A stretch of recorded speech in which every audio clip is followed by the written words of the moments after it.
सर्वदा सर्वदास्माकं सन्निधिं सन्निधिं क्रियात् माला सुधा कुम्भविबोधमुद्रा विद्या विराजत्करवारिजाता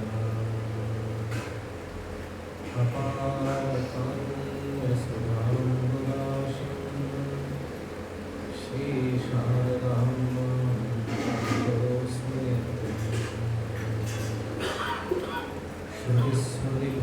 श्रुतिस्मृतिपुराणानामालयं करुणालयं नमामि भगवत्पादशङ्करं लोकशङ्करं शङ्करं शङ्कराचार्यं केशवं पादरायणं सूत्रभाष्यकृतो वन्दे भगवतो पुनः ईश्वरो गुरुरात्मेति मूर्तिभेदविभागिने व्याप्तदेहाय दक्षिणामूर्तये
ಎಲ್ಲರಿಗೂ ನಮಶಂಕರಾಯ.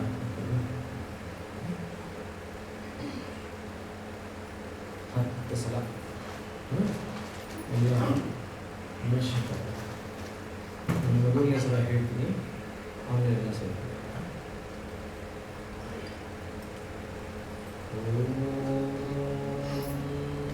ನಮಶಂಕರಾಯ ಮಾತ್ರ ಹೇಳಿ. ನಮಶಂಕರಾಯ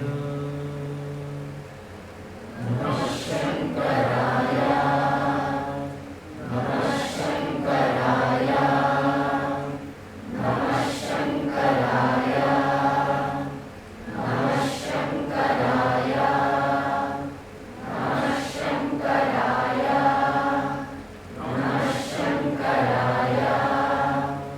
ನಮಶಂಕರಾಯ ನಮಶಂಕರಾಯ ನಮಶಂಕರಾಯ ನಮಶಂಕರಾಯ ನಮಶಂಕರಾಯ.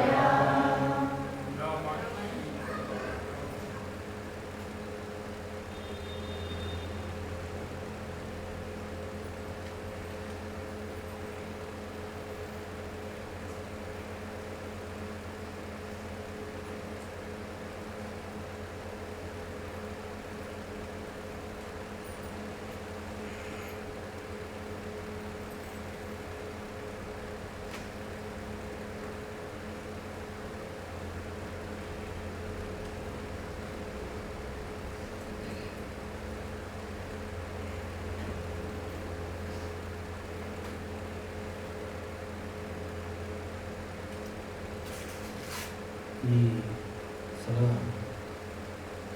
ಶಂಕರ ಜಯಂತಿ ಉತ್ಸವ 97ನೇ ವರ್ಷ.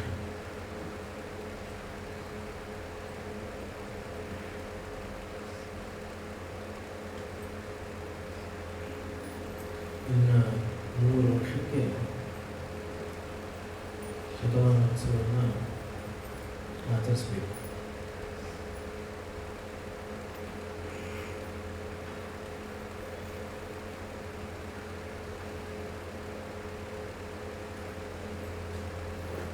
ಶತಮಾನೋತ್ಸವ ಅನ್ನೋದು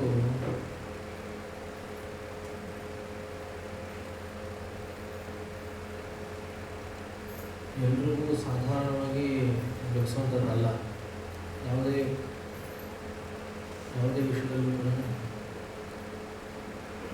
ಯಾವುದೇ ಒಂದು 100 ವರ್ಷ ನಡೆದಿದೆ ಅಂದರೆ ಆಯಸ್ಸೇ ಇರ್ಬೋದು, ಕಾರ್ಯಕ್ರಮವೇ ಇರ್ಬೋದು, ಅದು ತುಂಬ ಬೆಲೆ ಇದೆ.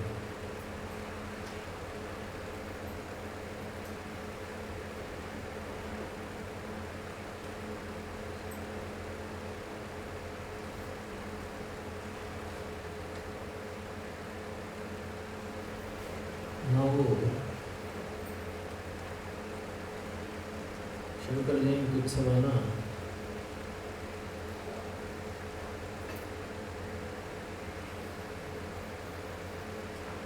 ನೆನಪು ಇರುವ ಹಾಗೆ ಸುಮಾರು 48 ವರ್ಷಗಳ ಕಾಲ ಚೆನ್ನಾಗಿ ನೆನಪಿದೆ ಅಂತ ಹೇಳುತ್ತೆ.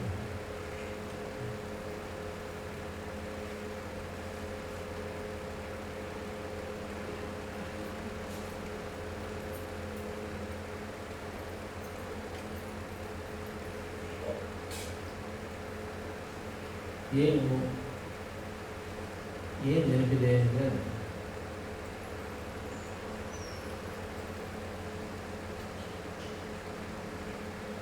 ಎಲ್ಲ ಭಕ್ತರಲ್ಲೂ ಕೂಡ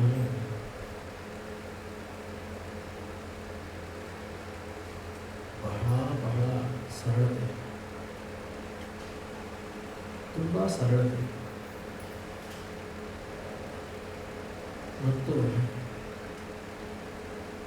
ಯಾವುದೇ ಒಂದು ರೀತಿಯ ವೈಷಮ್ಯಗಳಿಲ್ಲ, ಇರಲಿಲ್ಲ. ವೈಷಮ್ಯ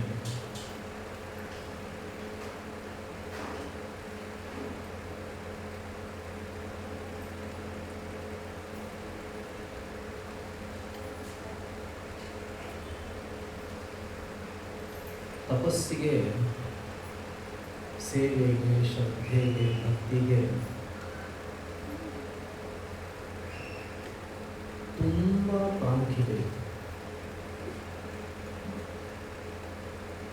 ಹಾಗಾಗಿ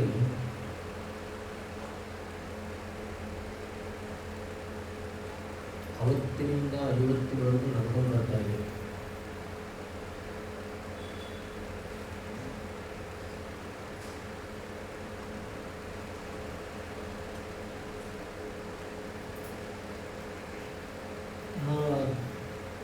ನಾವು ಸಂಪರ್ಕಕ್ಕೆ ಬಂದು ನಾವು ಅದೇ ದಾರಿಯಲ್ಲಿ ಹೋಗಬೇಕು ಅನ್ನುವಂತಹ ಒಂದು ಹಂಬಲ, ಒಂದು ಶ್ರದ್ಧೆ.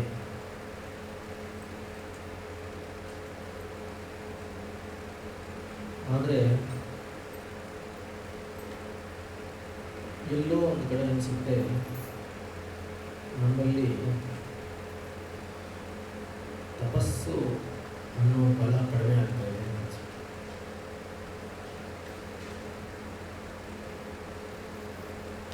ತಪಸ್ಸಿನ ಬಲ ಕಡಿಮೆ ಆಗ್ತಾ ಇದೆ ಅಂದರೆ ವೈಷಮ್ಯಗಳು ಜಾಸ್ತಿ ಆಗ್ತಾ ಇದೆ. ವೈಷಮ್ಯ ಯಾಕೆ ಜಾಸ್ತಿ ಆಗ್ತಾ ಇದೆ ಅಂದರೆ ರಾಗದ್ವೇಷಗಳು ಜಾಸ್ತಿ ಆಗ್ತಾ ಇದೆ. ರಾಗದ್ವೇಷಗಳು ಯಾವಾಗ ಜಾಸ್ತಿ ಆಗುತ್ತೆ ಅಂದರೆ ಐಹಿಕ ಸುಖ, ದುಡ್ಡು, ಭೋಗ ಇದರಿಂದ ಜಾಸ್ತಿ.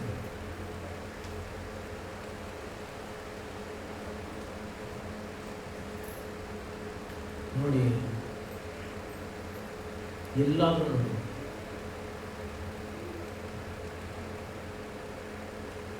ರಮಣ ಮಹರ್ಷಿಗಳು ಇದ್ದಾಗ ಅಲ್ಲೇನು ದುಡ್ಡಿಲ್ಲ, ಸುಮ್ಮನೆ ನೋಡೋಕೆ ಬರೋಲ್ಲ. ಅಷ್ಟೇ ಒಂದು ಪ್ರಶ್ನೆ ಬರೋಲ್ಲ ಅಂದರೆ ನೂರಾರು ಜನ ಸಾವಿರಾರು ಜನ ಊಟ ಮಾಡೋದು ಎಲ್ಲಿಂದ ಬರ್ತಾಯಿತ್ತು? ಧಾನ್ಯ ಸುಮ್ಮನೆ ತಂದು ಯಾರು ಇದ್ದವನು ತಂದು ಹಾಕ್ತಾ ಇದ್ದ ಅಷ್ಟೇ. ಅವನು ನನ್ನ ಮುಂದಕ್ಕೆ 6 ತಿಂಗಳಾದ್ಮೇಲೆ, 5 ವರ್ಷ ಆದಮೇಲೆ, ಇನ್ನೊಂದು 15 ವರ್ಷಕ್ಕೆ ಅಂತ ಸ್ಟಾಕ್ ಇಡೋದಾಗಲಿ ಅಥವಾ ನಾನು ಇವ್ರಿಗೋಸ್ಕರ ಮಾಡಬೇಕು ಅನ್ನೋದಾಗಲಿ ಆಗಲ್ಲ. ಏನೋ ಇಲ್ಲ, ಈಗ ಸದ್ಯಕ್ಕೆ ನನ್ನ ಹತ್ರ ಇದೆ ಕೊಟ್ಬಿಟ್ಟು ಆಮೇಲೆ ನೋಡ್ಕೊಂಡು ಅಂದರೆ ಏನು, ಭಗವಂತನ ಮೇಲೆ ನಂಬಿಕೆ ಜಾಸ್ತಿ. ಭಗವಂತನ ಮೇಲೆ ನಂಬಿಕೆ ಜಾಸ್ತಿ. ಅದಕ್ಕೆ ಅನಿಸುತ್ತೆ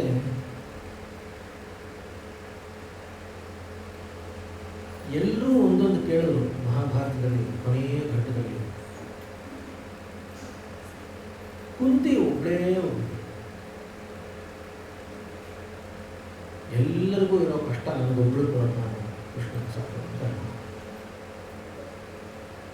ಯಾಕೆಂದರೆ ಸುಖ ಇದ್ದಾಗ ಖಂಡಿತವಾಗ್ಲೂ ಪರಮಾತ್ಮನನ್ನ ಪ್ರಾರ್ಥನೆ ಮಾಡಬೇಕು ಅನ್ನೋದು ಏನು ಮಾಡಲು ಬರೋಲ್ಲ, ಸಹಜವಾಗಿ ಬರೋದೇ ಇಲ್ಲ.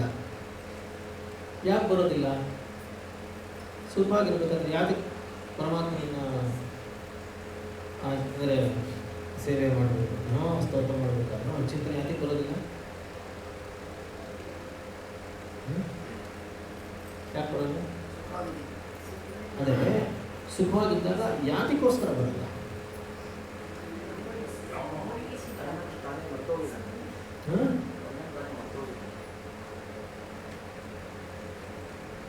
ಸ್ವಾಭಾವಿಕವಾಗಿ ಮನಸ್ಸು ಅದೇ ಅದ್ರ ಕಡೆ ವಾಲ್ತಾ ಇದೆಯಲ್ಲ, ಅವನ ಕಡೆ ಯಾತಿಗೆ ಹೋಗ್ತಾ ಇಲ್ಲ ಅಂತ.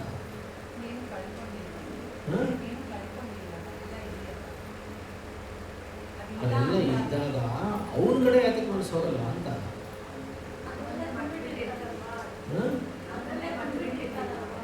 ನಮ್ಮನ್ನು ಮರ್ತು ಬಿಟ್ಟಿರ್ತೀವಿ.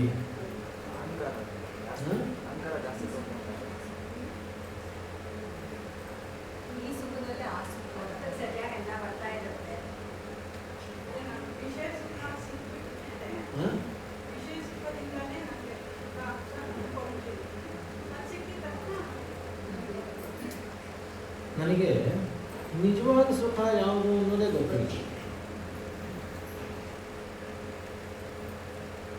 ನಾನೇನು ಮಾಡಿದ್ದೀನಿ ಅಂದರೆ, ಏನೋ ಒಂದು ಎಕ್ಕಷ್ಟಿತ್ತು ಕೆಲಸ ಮಾಡಿಬಿಟ್ಟು ಪ್ರಯತ್ನ ಮಾಡಿ ಏನೋ ಒಂದು ವಿಷಯ ಸುಖ ಪಡ್ಕೊಂಡಿದ್ದೀನಿ.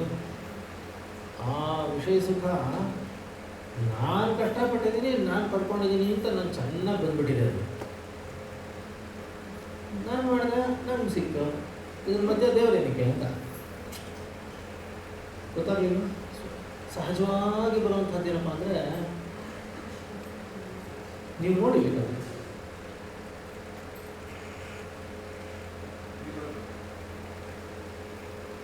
ಒಂದು ವ್ರತ ಮಾಡಿದ್ರೆ ವ್ರತ ಮಾಡೋಷ್ಟು ದಿವಸ ಏನೋ ಒಂದು ನನ್ನ ಮಗ ಇಂಥ ಎಕ್ಸಾಮ್ ಹತ್ರ ಬರ್ತಾ ಇದೆ ಅಂದಾಗ ಎಲ್ಲ ತಂದೆ ತಾಯಿಗೂ ಭಯ ಬರುತ್ತೆ. ಏನೇನೋ ವ್ರತಗಳು ಹೋಗ್ತಾರೆ ಎಲ್ಲ. ಆಂಜನೇಯನಿಗೆ 20 ನಮಸ್ಕಾರ ಹಾಕು, ಗಣಪತಿಗೆ ಕಡುಬು ಹಾರ ಮಾಡಿಸು, ಆಂಜನೇಯನಿಗೆ ಒಡೆ ಹಾರ ಹಾಕು, ಏನೋ ಬರುತ್ತೆ. ಇವಾಗ ಅಲ್ಲಿ ಹೋಗಿ ಸುಮ್ಮನೆ ಒಡ ಹಾರ ಹಾಕಿದ ತಕ್ಷಣ ಒಂದು ರಿಸಲ್ಟ್ ಬರುತ್ತಾ?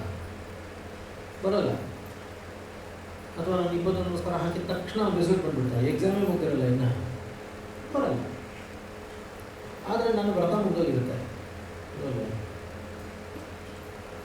ವ್ರತ ಮುಗಿದೋಗ್ಬಿಟ್ಟು ಏನಾಗುತ್ತೆ ಅಂದರೆ, ಆಮೇಲೆ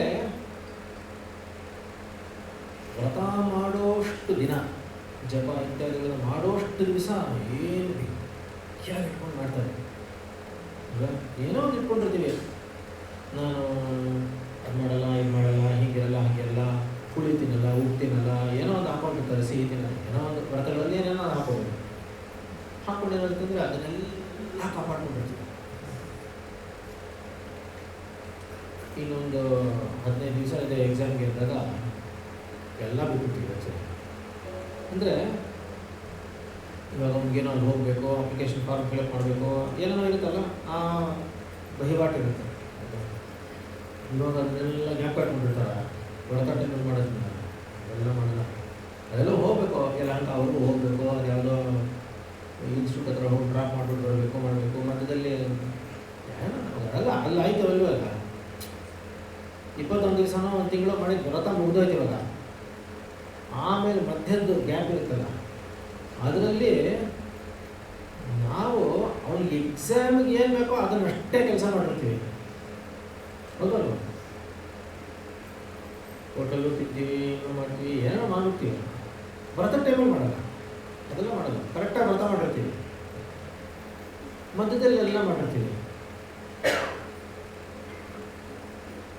ಎಕ್ಸಾಮ್ ರಿಸಲ್ಟು ಇನ್ನು 3 ತಿಂಗಳು ಬಿಟ್ಟು ಬರುತ್ತೆ. ಅವನ ಪರೀಕ್ಷೆ ಆಗ 3 ತಿಂಗಳು ಬರುತ್ತೆ.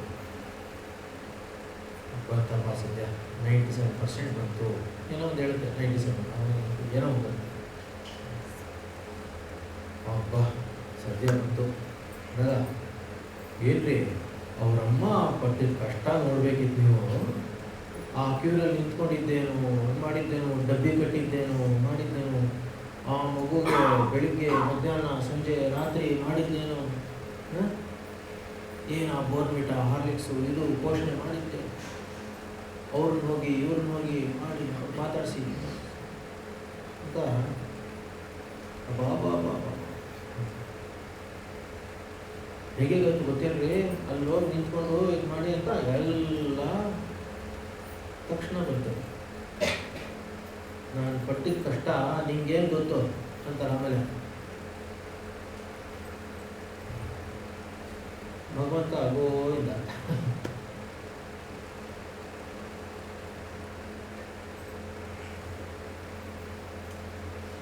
ಯಾವಾಗಲೂ ಜ್ಞಾಪಕ ಬರುತ್ತೆ, ಅದು ಒಂದ್ಸಲ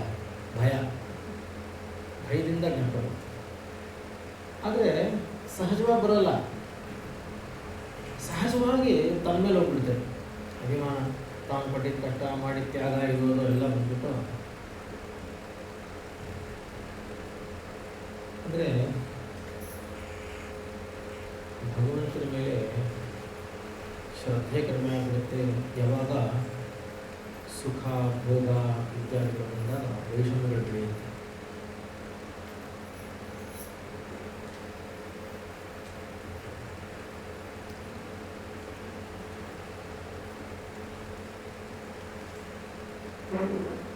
ಸಾಕಷ್ಟು ಬದಲಾವಣೆ ಆಗಿದೆ.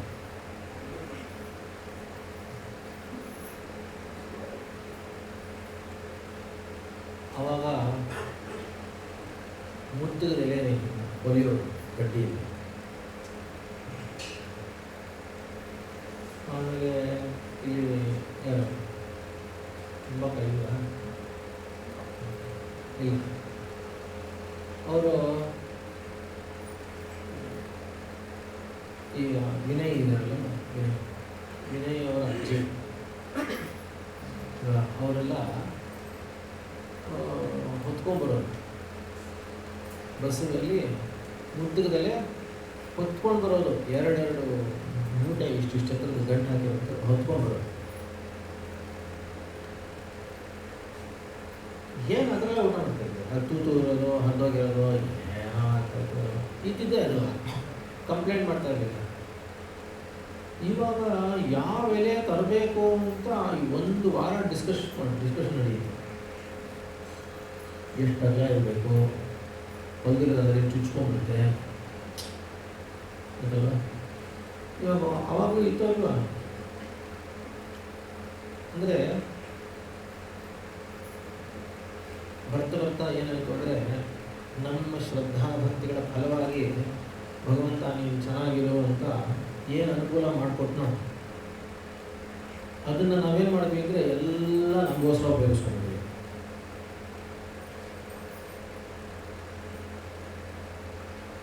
ಎಲ್ಲಿವರೆಗೂ ಉಪಯೋಗಿಸ್ಕೊಂಡ್ವಿ ಅಂದರೆ, ಯಾರಲ್ಲೂ ಕೂಡ ದೈಹಿಕವಾಗಲಿ ಮಾನಸಿಕವಾಗಲಿ ತಪಸ್ ಮಾಡೋದಕ್ಕೆ ಬಲನೇ ಇಲ್ಲ, ಅಲ್ಲಿವರೆಗೂ ಚೆನ್ನಾಗಿ ತಿಂದು ತೆಗೆದುಬಿಟ್ಟಿದ್ವಲ್ಲ. ಆಗ್ತಾಯಿದ್ದೀವಲ್ಲಪ್ಪ. ಎಷ್ಟು ಜನಕ್ಕೆ 3 ಗಂಟೆ ಕಾಲ ಕೆಳಗಡೆ ಸುಮ್ಮನೆ ಅಲ್ಲಾಡದೆ ಕೂತ್ಕೊಳ್ಳೋಕ್ಕಾಗ್ತೀವಿ? ಆಗುತ್ತೆ. ಕೆಳಗಡೆ ಕೂತ್ಕೊಳ್ಳೋಕ್ಕಾಗ, ಅಲ್ಲಿಂದ ಶುರು. ಅಂದರೆ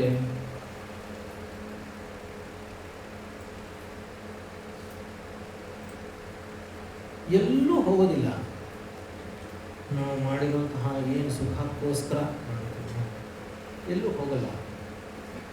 ಎಷ್ಟು ಬೇಕೋ ಅಷ್ಟೇ ಇಟ್ಕೊಂಡು ಮಿಕ್ಕಿದ್ದನ್ನೆಲ್ಲ ಅವನಿಗೆ ವಾಪಸ್ ಕೊಡ್ತಾರೆ, ತಿರುಗಿ ಕೊಡ್ತಾರೆ. ಎಲ್ಲೂ ಹೋಗ್ತಾರೆ ಕೊಡ್ತಾರೆ. ಅಂದರೆ ಮನೋಭಾವನೆಗಳು ಮನಸ್ಥಿತಿಗಳೆಲ್ಲ ಬದಲಾಗ್ತಾ ಇದೆ. ಆದ್ದರಿಂದ ಅನಾರೋಗ್ಯವೂ ಜಾಸ್ತಿ, ತಪಸ್ ಮಾಡೋದಕ್ಕೆ ಆಗದೇ ಇರೋದು ಜಾಸ್ತಿ, ವೈಷಮ್ಯಗಳು ಜಾಸ್ತಿ,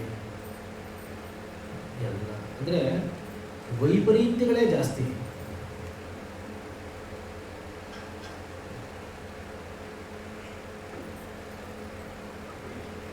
ಇವೆಲ್ಲವೂ ಹಾಗಾಗದೆ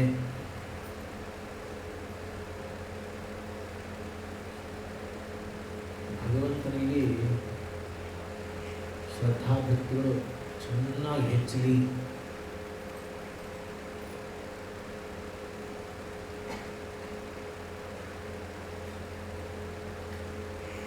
ನಮ್ಮ ಧರ್ಮವನ್ನು ನಾವು ಸರಿಯಾಗಿ ಆಚರಣೆ ಮಾಡೋದಕ್ಕೆ ಅವಕಾಶ, ವಾತಾವರಣ ಎಲ್ಲವೂ ಅನುಕೂಲವಾಗಲಿ.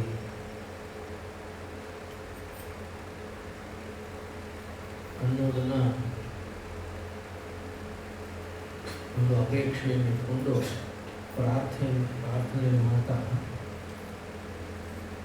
ಈ ಉಪನ್ಯಾಸ ಮಾಲಿಕೆ ಪ್ರಾರಂಭ ಮಾಡ್ತೀನಿ.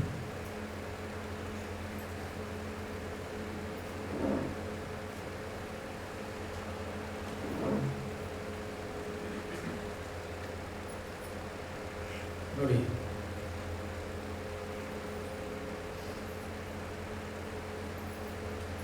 ಮೊದಲಲ್ಲಿ ನಾವು ಸಂಗೀತ ಕಲಿಯೋದಕ್ಕೆ ಅಂತ ಒಬ್ಬರನ್ನ ಕಳಿಸ್ತೀವಿ. ಆ ಮಗು ಕಲಿತಾ ಕಲಿತಾ ಕಲಿತಾ ಆ ಯಾರು ಸಂಗೀತ ಹೇಳ್ಕೊಡೋ ಮೇಷ್ಟ್ರು ಇರ್ತಾರೋ ಅವ್ರ ಜೊತೆನೇ ಒಡನಾಟ ಆಗ್ತಾರೆ ಅಂತಲ್ಲ. ಅದೆಲ್ಲ ಅಭಿರುಚಿ ಇರುವಂಥದ್ದು. ಮಾಡ್ತಾ ಇದ್ರೆ ಕ್ರಮೇಣ ಏನಾಗುತ್ತೆ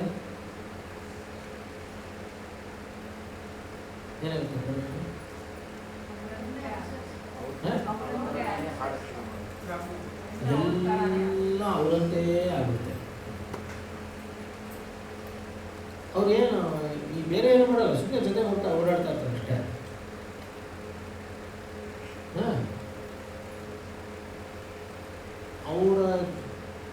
ಜೊತೆ ಇನ್ನು ಸೀನಿಯರ್ಸ್ ಇರ್ತಾರಲ್ಲ ಅವರೆಲ್ಲ ಇವ್ರ ವಿಷಯ ಹೇಳ್ತಾ ಇರ್ತಾರೆ.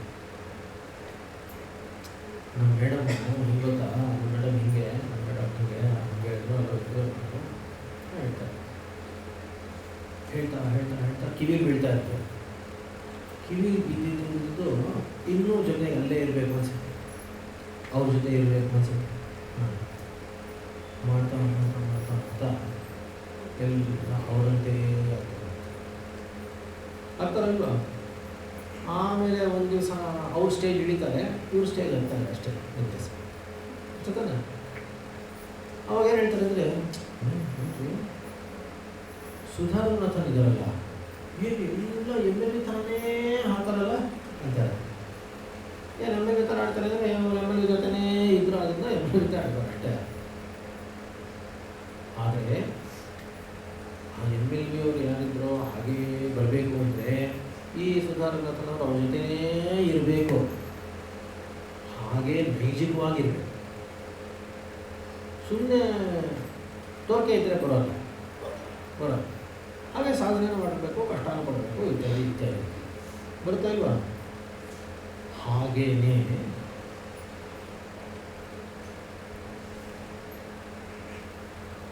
ಈ ಸನಾತನ ಧರ್ಮದ ಒಂದು ಮಾರ್ಗದಲ್ಲಿ ವ್ಯಕ್ತಿಯಿಂದ ರಾಷ್ಟ್ರದವರೆಗೆ ಈ ಧರ್ಮ ಅನ್ನುವಂಥದ್ದು ಅನುಸ್ಯೂತವಾಗಿದೆ ಅನ್ನೋದು ಬರಬೇಕಾದ್ರೆ ನನಗೆ ಸದಾ ಕಾಲ ಅದರದೇ ಚಿಂತನೆ ಇರಬೇಕು.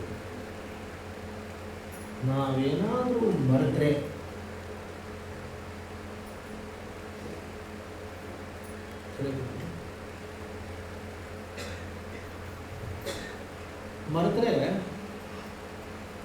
ನಮಗೆ ಆಪತ್ತು. ನಾವೇನಾದರೂ ಮರೆತರೆ ನಮಗೆ ಆಪತ್ತು. ಚೆನ್ನಾಗಿ ತಿಳ್ಕೋಬೇಕು. ಆದ್ದರಿಂದ ಮರಿಬಾರದು ಅಂದರೆ ಒಂದೇ ದಾರಿ. ಈ ಸನಾತನ ಧರ್ಮೋದ್ಧಾರಕರು ಯಾರಿದ್ರು ಅವರ ಚರಿತ್ರೆಯನ್ನು, ಅವ್ರು ಹೇಗಿದ್ರು, ಅವ್ರ ಜೀವನ ಹೇಗಿತ್ತು, ಅವ್ರು ಹೇಗೆ ನಡ್ಕೊಂಡ್ರು, ಯಾರ್ಯಾರ ಹತ್ರ ಹೇಗೆ ನಡ್ಕೊಂಡ್ರು, ಅವ್ರು ಏನು ಬೋಧನೆ ಮಾಡಿದ್ರು, ಈ ಎಲ್ಲ ವಿಷಯಗಳನ್ನು ನಾನು ಪದೇ ಪದೇ ಪದೇ ಪದೇ ಪದೇ ಪದೇ ಕೇಳಬೇಕು.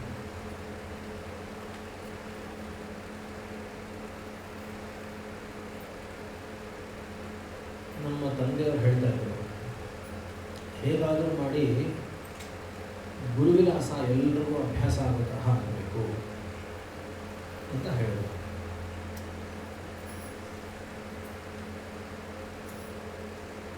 ನನಗೂ ತುಂಬ ಆಸೆ ಇದೆ. ಆದರೆ ಇವಾಗಿನ ಪರಿಸ್ಥಿತಿ ಏನಪ್ಪ ಅಂದರೆ ಯಾರಿಗೂ ಕನ್ನಡ ಓದೋಕ್ಕೆ ಬರಲ್ಲ. ಅಮರ ಚಿತ್ರಕಥನಲ್ಲಿರುವಂತಹ ಕನ್ನಡ ಓದ್ತಾರೆ, ಸ್ವಲ್ಪ ಮಟ್ಟಿಗೆ ಮಾಡ್ಕೊಂಡು ಬರ್ತಾರೆ. ಆದರೆ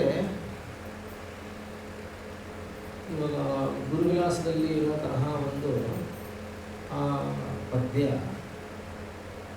ಅಭ್ಯಾಸದಲ್ಲಿಲ್ಲ ಅಲ್ವಾ?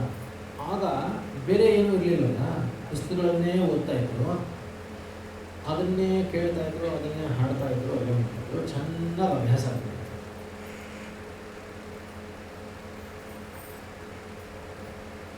ಆದ್ದರಿಂದ ಅವಾಗ ಅದನ್ನು ಹೇಳ್ತಾ ಇದ್ರು. ನಮ್ಮ ತಾತನವರು ಶಂಕರ ಗುರುವಿಲಾಸ ಹೇಳ್ತಾ ಇದ್ರು, ಜೀವ ಚರಿತ್ರೆಯನ್ನು. ಎಲ್ರಿಗೂ ಅಭ್ಯಾಸ ಆಗ್ಬಿಟ್ಟಿದೆ.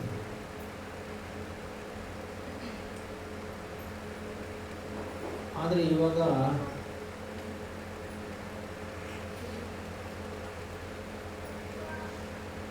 ದುರಾದೃಷ್ಟವಶಾತ್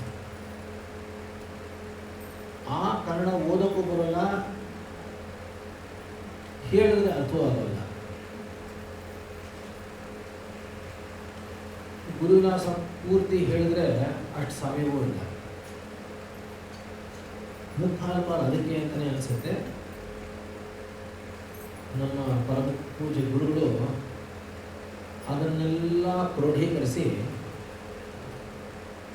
ಒಂದು ಕಾದಂಬರಿಯಂತೆ ಬರೆದು, ಕಾದಂಬರಿ ಬರೆದಾಗ ಕಥೆ ಆದ್ದರಿಂದ ಕಥೆ ಚೆನ್ನಾಗಿ ಅರ್ಥ ಆಗ್ತದೆ.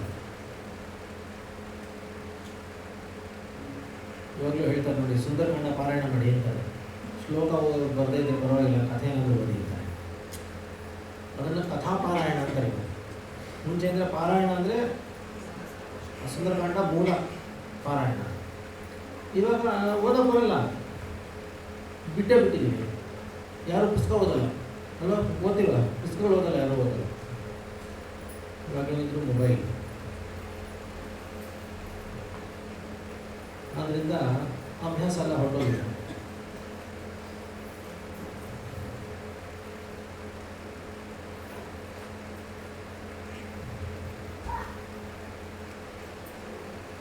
ಇದನ್ನು ಶಂಕರರ ಒಂದು ಜೀವನ ಚರಿತ್ರೆ ಏನು ಎತ್ತ ಯಾತಕ್ಕೆ ಅನ್ನೋದನ್ನು ಸಂಜೆಯಿಂದ ಪ್ರಾರಂಭ ಮಾಡ್ತಿದ್ದೆ.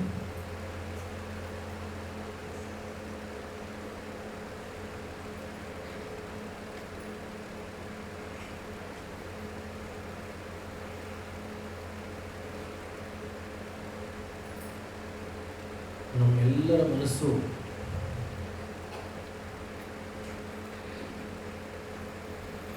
ಶಂಕರರಲ್ಲಿ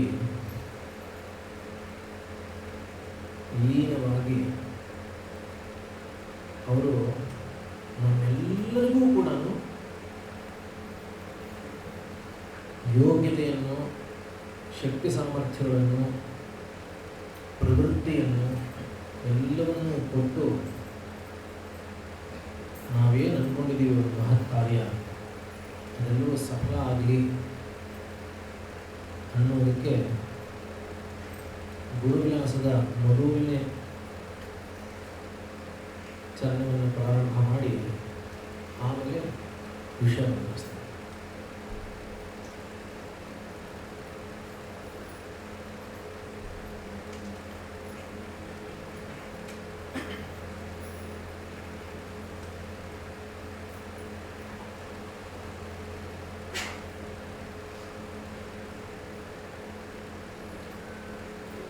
परमतेजो राशिचित्सुखशरधि निरवधि निर्गुणाद्वय निरतिशय निर्माय निष्क्रिय निश्चरानन्द निरघविनिसुत योगि हृदयांतरदೊಳಾಡುತ್ತಿರುವ ಶಂಕರ ಗುರುಪದಾಬ್ಜದೊಳೈಕ್ಯ ವಿಮನಕಾಗಲನವರತು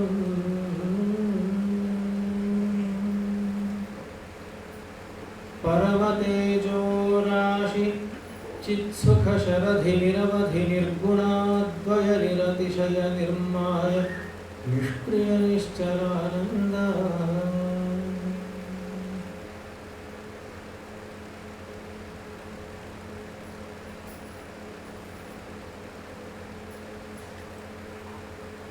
ಶಿವರಾಮ ಶಾಸ್ತ್ರಿಗಳು ಬರೀತಾರೆ, ಪರಮ ತೇಜೋ ರಾಶಿ ಚಿತ್ ಸುಖ ಶರಧಿ. ಏನು ಪರಮ ತೇಜೋ ರಾಶಿ ಅಂದರೆ? ಯಾವ ಪರಮ ತೇಜೋ ರಾಶಿ? ಪರಮಾತ್ಮನಿಗೆ ಇದೆಲ್ಲ ಲಕ್ಷಣಗಳನ್ನು ಹೇಳ್ತಾರೆ, ವಿಶೇಷಣಗಳನ್ನು ಕೊಡ್ತಾರೆ. ಪರಮ ತೇಜೋ ರಾಶಿ ಚಿತ್ ಸುಖ ಶರಧಿ. ಶರಧಿ ಅಂದರೆ ಸಮುದ್ರ, ಸಾಗರ. ನಿರವಧಿ ನಿರ್ಗುಣ ಅದ್ವಯ. ಯಾವ ಪರಮಾತ್ಮನು ಪರಮತೇಜೋ ರಾಶಿಯಾಗಿಯೂ ಚಿತ್ಸುಖ ಶರಧಿಯಲ್ಲಿಯೂ ನಿರವಧಿಕನಾಗಿಯೂ ನಿರ್ಮಾಯನಾಗಿಯೂ, ಅಂದರೆ ಯಾವನು ಮಾಯೆಗೆ ಒಳಪಡದೇ ಇರುವಂಥವನು, ನಿರ್ಗುಣನು, ಅದ್ವಯನು, ನಿರತಿಶಯನು, ನಿಷ್ಕ್ರಿಯನು, ನಿಶ್ಚಲನು, ಯಾವಾಗಲೂ ಆನಂದ ಸ್ವರೂಪನು ಆಗಿರುವಂತಹ ಪರಮಾತ್ಮನು ನಿರಘವೆನಿಸುತ್ತ ಯೋಗಿ ಹೃದಯಾಂತರಗಳು ಆಡುತ್ತಿರುವ ಅಘ ಅಂದ್ರೇನು? ಪಾಪಗಳು. ನಿರಘವೆನಿಸುತ್ತ ಯೋಗಿ ಹೃದಯಾಂತರಗಳು ಆಡುತ್ತಿರುವ ಶಂಕರ ಗುರು ಪದಾಬ್ಜಗಳು ಐಕ್ಯವು ಈ ಮನಕ್ಕೆ ಆಗಲು ಅನವರತಂ. ಅಂದರೆ ಸಾಕ್ಷಾತ್ ಪರಮಾತ್ಮನೇ ಆಗಿರುವಂತಹ ಯಾವುದೇ ನಾನು ಈ ಎಲ್ಲ ವಿಶೇಷಣಗಳನ್ನು ಒಳಗೊಂಡ ಆ ಪರಮಾತ್ಮನು ಯಾವ ಯೋಗಿಗಳ ಹೃದಯದಲ್ಲಿ ನೆಲೆಸಿರ್ತಾನೋ ಅಂತಹ ಶಂಕರ ಗುರುವಿನ ಪಾದಗಳಲ್ಲಿ ನನ್ನ ಮನಸ್ಸು ಯಾವಾಗಲೂ ನೆಲೆಸಿರಲಿ ಅಂತ ಪ್ರಾರ್ಥನೆ ಮಾಡ್ತಾರೆ.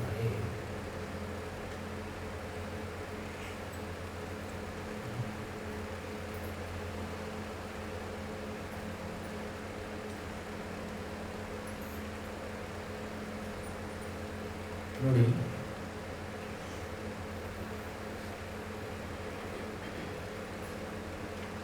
ಅವರ ಚರಿತ್ರೆ ಪ್ರಾರಂಭ ಮಾಡೋದಕ್ಕೆ ಮುಂಚೆ ಒಂದು ಸ್ವಲ್ಪ ಒಂದು ಹಿನ್ನೆಲೆ ನಮಗೆ ಮರ್ತೋಗ್ತಾ ಇರುತ್ತೆ. ಅದಕ್ಕೋಸ್ಕರ ನಾನು ನಮ್ಮ ತಂದೆಯವ್ರನ್ನ ಕೂಡ ಕೇಳಿದೆ, ಗುರುವಿಲಾಸ ಎಷ್ಟು ವರ್ಷ ಹೇಳಿದ್ರು ಅಂತ ಕೇಳಿದೆ. ನಾನು ಪ್ರತಿ ವರ್ಷ ಅದೇ ಹೇಳೋದು. ಪ್ರತಿ ವರ್ಷ ಅದೇ ಗುರುವಿಲಾಸ ಹಾಗೆ ಹೇಳೋದು.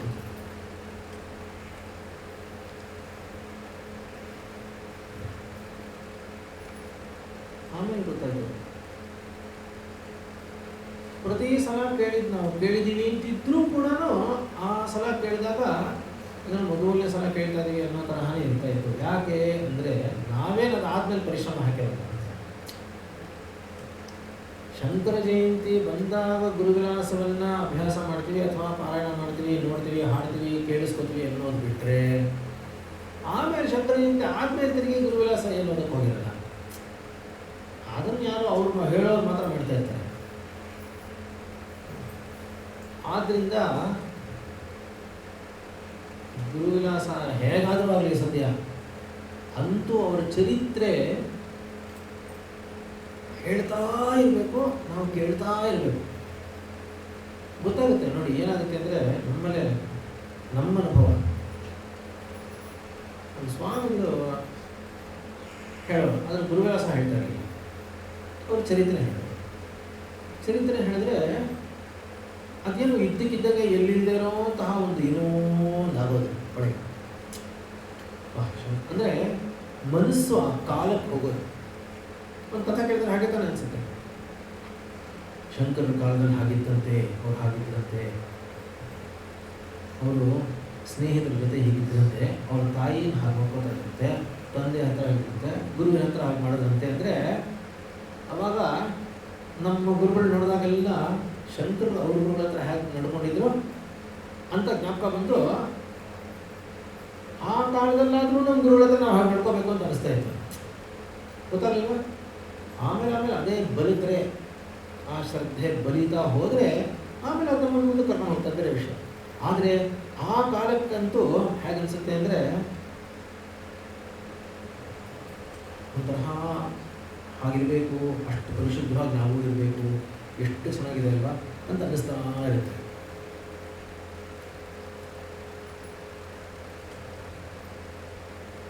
ಅದಕ್ಕೋಸ್ಕರ ಆ ಚರಿತ್ರೆಯನ್ನೇ ಹೇಳಿದ್ರೂ ಸಾಕು, ಬಹಳಷ್ಟು ಪ್ರಭಾವ ಬೀರುತ್ತೆ ಅನ್ನೋದಕ್ಕೋಸ್ಕರ ಹೇಳ್ತಾರೆ.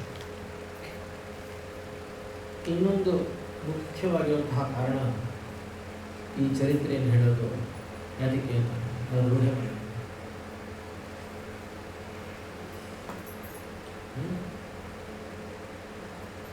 ಅದಕ್ಕೆ ಚರಿತ್ರೆ ಯಾಕೆ ಹೇಳಬೇಕು ಇವಾಗ?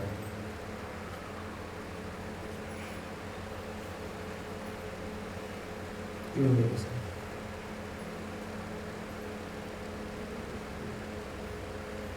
ಯಾಕೆಂದರೆ ಅವರು ಚರಿತ್ರೆ ಗೊತ್ತಿಲ್ಲ. ಚರಿತ್ರೆ ಗೊತ್ತಾಗದೆ ಇದ್ದಾಗ ಯಾವುದೋ ಕ್ಷಣದ ನಮಗೆ ಗೊತ್ತಿಲ್ಲದೆ ಅಲ್ಲೆಲ್ಲೋ ಹೊರಟೋಗುತ್ತೆ. ಚೆನ್ನಾಗಿ ಚರಿತ್ರೆ ಗೊತ್ತಾಗುತ್ತೆ, ಎಲ್ಲ ಗೊತ್ತಿರಬೇಕು. ಚರಿತ್ರೆ, ನಮ್ಮ ದೇಶ ಚರಿತ್ರೆನೂ ಗೊತ್ತಿರಬೇಕು, ಪರಮಾತ್ಮನ ಅವತಾರದ ಚರಿತ್ರೆನೂ ಗೊತ್ತಿರಬೇಕು, ಎರಡೂ ಗೊತ್ತಿರಬೇಕು. ಆದ್ದರಿಂದ ಸ್ವಲ್ಪ ಕೇಳಿಸ್ಕೊಳ್ಳಿ.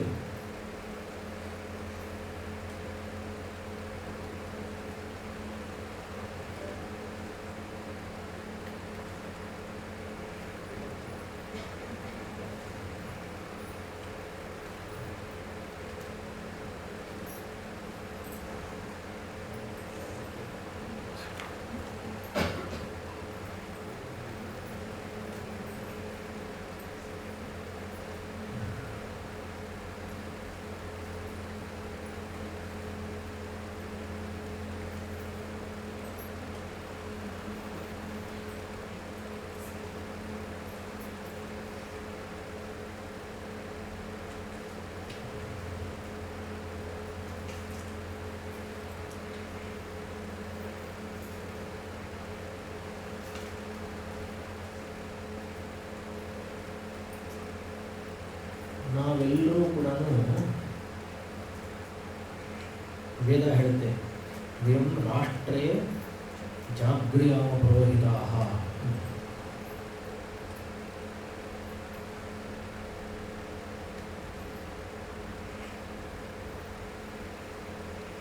ದಯವಿಟ್ಟು ಹೇಳ್ತಾ ಇರುವಂತಹ ಮಾತುಗಳನ್ನು ಸುಮ್ಮನೆ ಕೇವಲ ಕಥಾಶ್ರವಣ ಕಾಲ ಅನ್ನೋ ತರಹ ತಗೋಬೇಡಿ. ಸ್ವಲ್ಪ ಎಚ್ಚೆತ್ಕೊಳ್ಳಿ.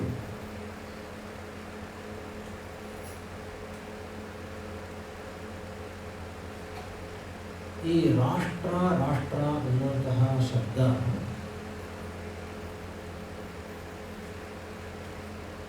ಏನು ತೋರಿಸುತ್ತೆ ಅಂದರೆ,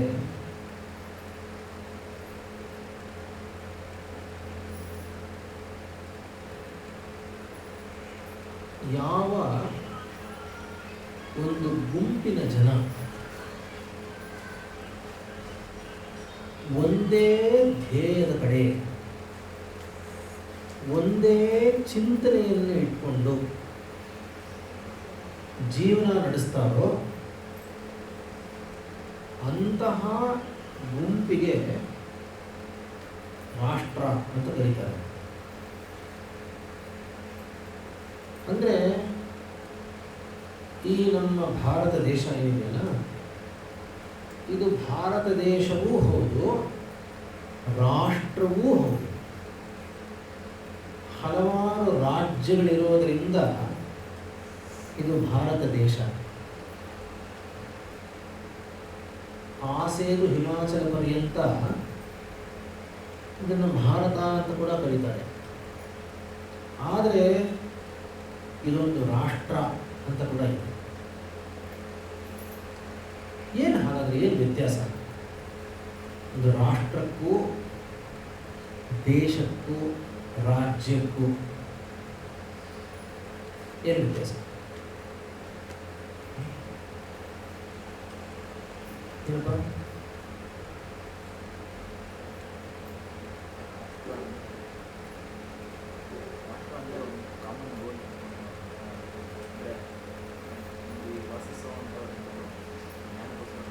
ರಾಷ್ಟ್ರ ಅಂದಾಗ ಇಡೀ ದೇಶದಲ್ಲಿ ಎಲ್ಲ ಜನರು ಕೂಡ, ಎಲ್ಲರೂ, ಇಲ್ಲಿ ಎಲ್ಲರೂ ಅಂದರೆ ಅವರು ಇವರು ಅಲ್ಲ, ಎಲ್ಲರೂ, ಪ್ರತಿಯೊಬ್ಬರೂ ಕೂಡ ಅವನು ಯಾವುದೋ ಒಂದೇ ಧ್ಯೇಯದ ಕಡೆ ಹೋಗ್ತಾನೆ, ಒಂದೇ ಚಿಂತನೆಯನ್ನು ಹೊಂದಿರ್ತಾನೆ. ಅವನು ರಾಜನಾಗಿರಬಹುದು, ಅಲ್ಲದೇ ಇರಬಹುದು, ಸಾಮಾನ್ಯ ನಾಗರಿಕ ಆಗಿರಬಹುದು, ಚಿಂತನೆ ಮತ್ತು ಧ್ಯೇಯ ಒಂದೇ ಇರುತ್ತೆ. ಅದೇನು? ಏನು ಧ್ಯೇಯ?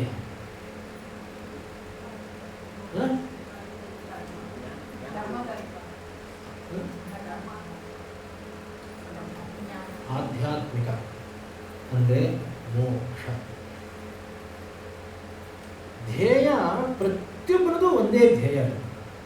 ಅದೇನಪ್ಪ ಅಂದರೆ ಮೋಕ್ಷ ಪ್ರಾಪ್ತಿ. ಏನು ಮೋಕ್ಷ ಪ್ರಾಪ್ತಿ ಅಂದರೆ ಆತ್ಯಂತಿಕವಾಗಿರುವಂತಹ ಸುಖ ಪ್ರಾಪ್ತಿ, ಅದೇ ಮೋಕ್ಷ.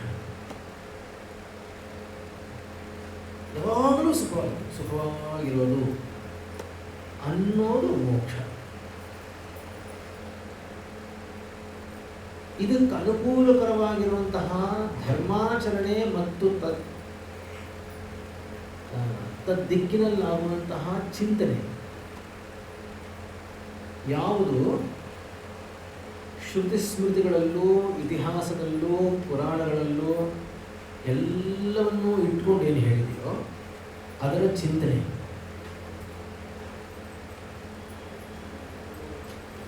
ಇದು ರಾಷ್ಟ್ರ.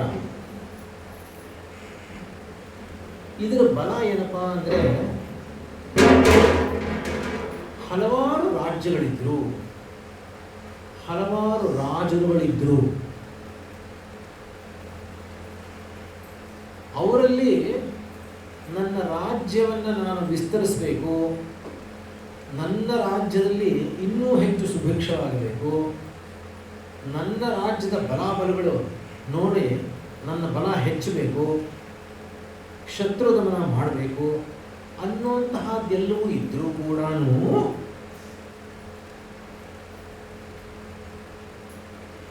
ಈ ಧ್ಯೇಯ ಮತ್ತು ಚಿಂತನೆ ಮಾತ್ರ ಒಂದೇ ಇರ್ತದೆ.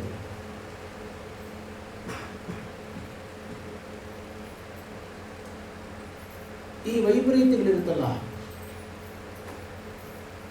ಇದನ್ನೆಲ್ಲ ಒಂದು ನಿಯಂತ್ರಣ ಮಾಡುವಂತಹದ್ದು ಒಂದು ಧರ್ಮ ಅನ್ನೋದರಲ್ಲಿ ಒಳಪಟ್ಟಿದ್ರು. ಎಲ್ಲರೂ ಅದು ಹೇಳದಂತೆ ನಡ್ಕೋತಾ ಇದ್ರು.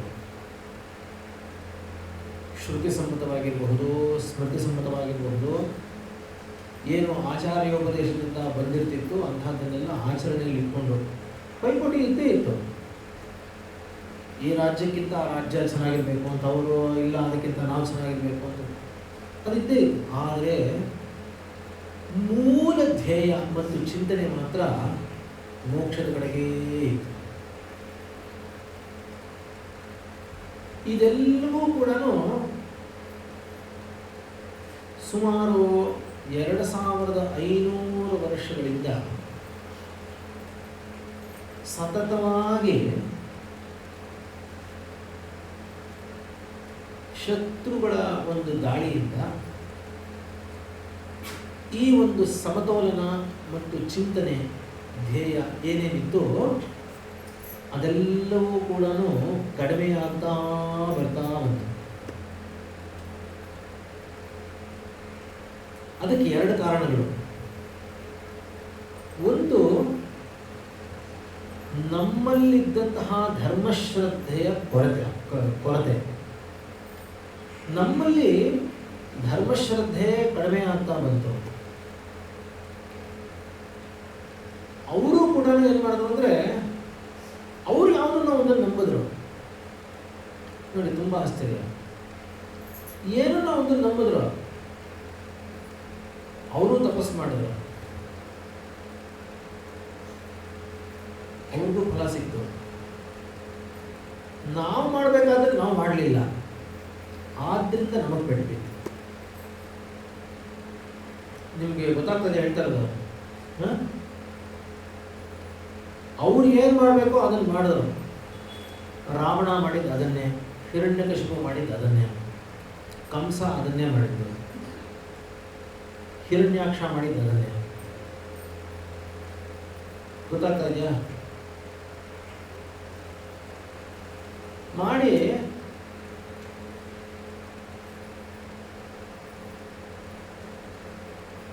ಅದೇನು ಆ ತಪಸ್ಸಿನ ಫಲ ಅವ್ರಿಗೆ ಬಲವಾಗಿ ಏನು ಸಿಕ್ತೋ ಅದರ ಆ ಬಲದಿಂದ ದಾಳಿ ಮಾಡಿದ್ರು.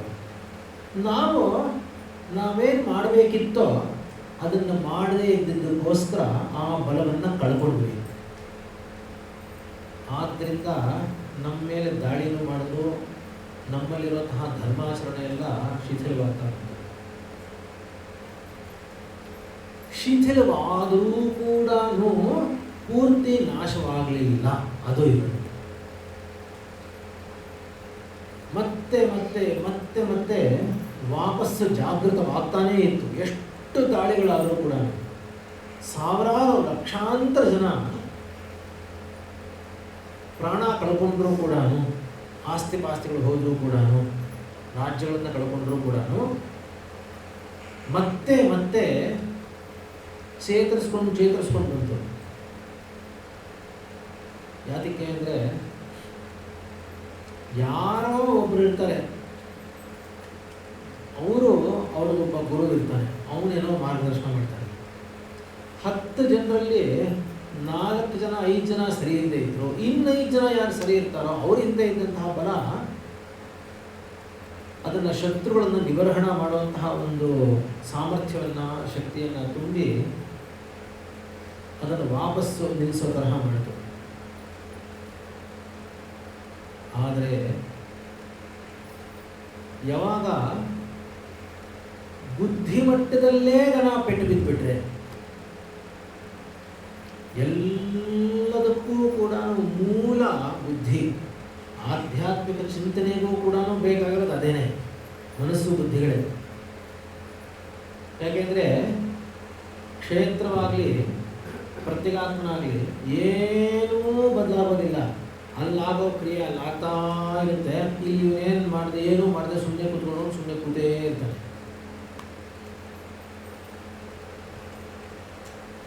ಗೊತ್ತಾಗ್ತದೆ? ಮಧ್ಯ ಬಂದಿರೋದೆಲ್ಲ ಈ ಮನಸ್ಸು ಬುದ್ಧಿಗಳಲ್ಲಿ ನಾನು ಅಂತ ತಿಳ್ಕೊಂಡಿರುವಂತಹ ಒಬ್ಬ ಜೀವಗಳು ಅವನು. ಆದ್ದರಿಂದ ಯಾರು ಧರ್ಮವನ್ನ ಕುರಿತು ಶ್ರದ್ಧಾಭಕ್ತಿಗಳನ್ನು ಇಟ್ಕೊಂಡಿದ್ರು, ಅವರು ಅದನ್ನು ಅನುಸರಿಸ್ಕೊಂಡು ಹೋದವರು ವಾಪಸ್ಸು ಪುನಃ ಧರ್ಮವನ್ನು ಕಾಪಾಡೋದಕ್ಕೆ ಅವಕಾಶ ಆಯಿತು. ಆದರೆ ಈ ಒಂದು ಕ್ರಿಯೆಯಲ್ಲಿ ನಾವು ಮುಂಚೆ ಶುರು ಮಾಡಿದ್ವಲ್ಲ, ನಾವು ಮಾಡಿದಂತಹ ತಪಸ್ಸಿನ ಫಲವಾಗಿ ಯಾವಾಗ ಅಹಂಕಾರ ಬರುತ್ತಲ್ಲ, ಹಾಗೇನೆ ಸಹಜವಾಗಿ ಅಹಂಕಾರ ಅನ್ನೋದು ಬರುತ್ತೆ. ತಪಸ್ಸು ಮಾಡಿದಾಗ ಧರ್ಮಾಚರಣೆಯಿಂದಲೂ ಕೂಡ ಬರೋದು ಅದೇನೆ, ಸುಖ ಮತ್ತು ಅಹಂಕಾರ ಪ್ರಾಪ್ತಿ ಖಂಡಿತವಾಗ್ಲೂ ಆಗುತ್ತೆ. ಹಾಗೆ ಆಗ್ತಾ ಏನು ಮಾಡ್ತಾರೆ ಅಂದರೆ, ತಮ್ಮ ಮೇಲೆ ಅಭಿಮಾನ ಜಾಸ್ತಿ ಆಗುತ್ತೆ. ತಮ್ಮ ಮೇಲೆ ಅಭಿಮಾನ ಜಾಸ್ತಿ ಆಗಿದ್ದರಿಂದ ಏನು ಮಾಡ್ತಾರೆ ಅಂದರೆ, ಭಗವಂತನ ಮೇಲೆ ಕಡಿಮೆ ಆಗ್ತಾ ತಮ್ಮದೇ ಆದಂತಹ ಒಂದು ಚಿಂತನೆಗಳನ್ನು ಶುರು ಮಾಡ್ತಾರೆ ಮಾತಾಡೋದು. ಮತ್ತು ಅದನ್ನು ತಮ್ಮ ಚಿಂತನೆ ಸರಿ ಮತ್ತು ಅದನ್ನು ಇನ್ನೊಬ್ಬರು ಕೇಳಿಸ್ಕೋಬೇಕು ಅನ್ನೋದು ಬರುತ್ತೆ. ವ್ಯಕ್ತಿ ಪ್ರತಿಷ್ಠೆ ಬರುತ್ತೆ. ಆ ವ್ಯಕ್ತಿ ಪ್ರತಿಷ್ಠೆ ಬಂದು ಇನ್ನೊಬ್ಬರು 4-6 ಜನ ಅವರು ಶಿಷ್ಯಂದರು ಜಾಸ್ತಿ ಆಗಬೇಕು, ಅನುಯಾಯಿಗಳು ಜಾಸ್ತಿ ಆಗಬೇಕು ಅಂತ ಏನೇನೋ ಪ್ರಯತ್ನ ಪಡ್ತಾರೆ. ಇರೋದನ್ನ ಇಲ್ಲದೆ ಇರೋ ಥರ ಹೇಳೋದು, ಇಲ್ಲದೆ ಇರೋದನ್ನ ಇರೋ ಥರ ಹೇಳೋದು, ಏನೇನೋ ಅಂತೂ ಕಷ್ಟಪಡ್ತಾರೆ. ಏನಾಗುತ್ತೆ ಅಂದರೆ, ಕೊನೆಗೆ ನಾಸ್ತಿಕತ್ವದವರೆಗೆ ಬಂದ್ಬಿಡ್ತು. ತುಂಬ ಪ್ರಭಾವ ಇದೆಯಪ್ಪ ಅದರದ್ದು, ನಿಮಗೆ ಗೊತ್ತಿಲ್ಲ. ಇನ್ನಿಷ್ಟು ಭಗವಂತನ ಸಾನ್ನಿಧ್ಯ ಇಟ್ಕೊಂಡಿರೋರೇ ಜನ, ಅವರೇ ಸ್ವಲ್ಪ ಏನಾದರೂ ಬಿಟ್ಟು ಹಾಗೇ ಒಂದು 5-6 ವರ್ಷ ದೂರ ಹೋಗ್ಬಿಟ್ರೆ ಆಗೋಯ್ತು, ಅಷ್ಟೇ, ಮುಗೀತು. ಆಮೇಲೆ ಯಾರೋ ಹೇಳಿದ್ದನ್ನು ಕೇಳಿಸ್ಕೊಂಡು ಎಲ್ಲಿಗೋ ಹೋಗಿ ಏನೋ ಮಾಡ್ಬಿಡ್ತಾರೆ.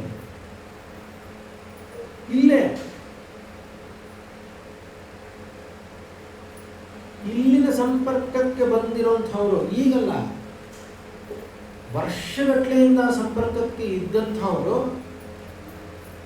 ಈಗ ಮನೆಯಲ್ಲಿ ಒಂದು ವಿಗ್ರಹನೂ ಇಲ್ಲ, ಒಂದು ಫೋಟೋನೂ ಇಲ್ಲ, ಏನೂ ಇಲ್ಲ.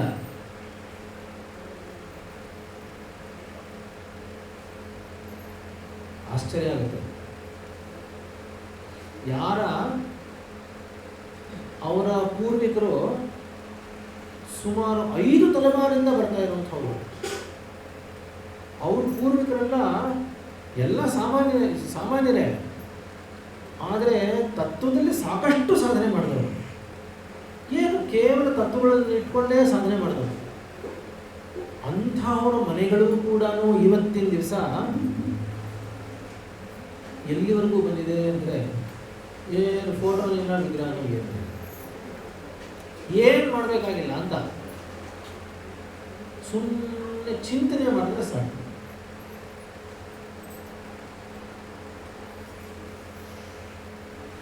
ಅಂದರೆ ಇವಾಗ ಯಾರಿಗೋ ಒಬ್ಬರಿಗೆ ಮದುವೆ ಆಗಬೇಕು ಅಂದರೆ ನೀವೇನು ಮಾಡ್ತೀರಾ? ಸುಮ್ಮನೆ ಅದ್ರ ಬಗ್ಗೆ ಚಿಂತನೆ ಮಾಡ್ತೀರಾ, ಅಥವಾ ಕೆಲವರು ಚಿಂತೆನೂ ಮಾಡ್ತೀರಾ. ಆಮೇಲೆ ಅದಕ್ಕೋಸ್ಕರ ಹುಡುಗಿನ ಹುಡ್ಕೋಕ್ಕೆ ಶುರು ಮಾಡ್ತೀರಾ, ಯಾರನ್ನು ನೋಡ್ತೀರಾ, ಒಪ್ಕೊಂಡು ಮದುವೆ ಆಗ್ತೀರಾ. ಈಗ ಎಲ್ಲಿಂದ ಶುರು ಆಯ್ತು ಹೇಳಿ? ಎಲ್ಲಿಂದ ಶುರು ಆಯಿತು? ಮನಸ್ಸಿನಲ್ಲಿ ಶುರು ಆಯಿತು ಅಷ್ಟೇ. ನನ್ನ ಮನಸ್ಸಿನಲ್ಲಿ ಶುರು ಆಯಿತು, ನಾನು ಪ್ರಯತ್ನ ಪಟ್ಟೆ, ನಾನು ಹುಡ್ಕೊಂಡು ಹೋಗಿ ಬಂದೆ, ನಾನು ಅನುಭವಿಸಿದೆ, ಮದುವೆ ಮಾಡಿಬಿಟ್ಟೆ.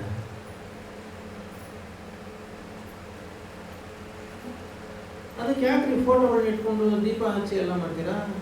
ಅದಕ್ಕೂ ಇದಕ್ಕೂ ಏನು ಸಂಬಂಧ? ಇದ್ದಾರೆ ಇವತ್ತು. ಅಂದರೆ ಅಲ್ಲಿಯವರೆಗೂ ಹೋಗಿ. ನಾನು ಮೊನ್ನೆ ಅದು ಒಂದು ವಿಚಾರದಲ್ಲಿ ಹೇಳ್ತಾ ಇದ್ದೆ, ಹೇಗಾದರೂ ಮಾಡಿ ನನ್ನ ದೇಶ ಉಳಿಬೇಕು, ನಮ್ಮ ಮಕ್ಕಳು ಮೊಮ್ಮಕ್ಕಳು ನಿಜವಾಗಲೂ ಸುಖವಾಗಿರಬೇಕು ಅಂತ ನಮಗಿದ್ರೆ,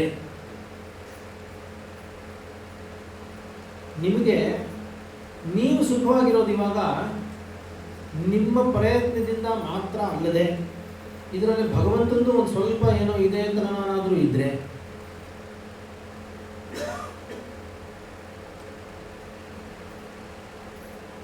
ಕಷ್ಟ ಆದರೂ ಚಿಂತೆ ಇಲ್ಲ, ಧೈರ್ಯವಾಗಿ ಸ್ವಲ್ಪ ಧರ್ಮದ ಕಡೆ ಬರೋದಕ್ಕೆ ಪ್ರಯತ್ನ ಪಡಿ.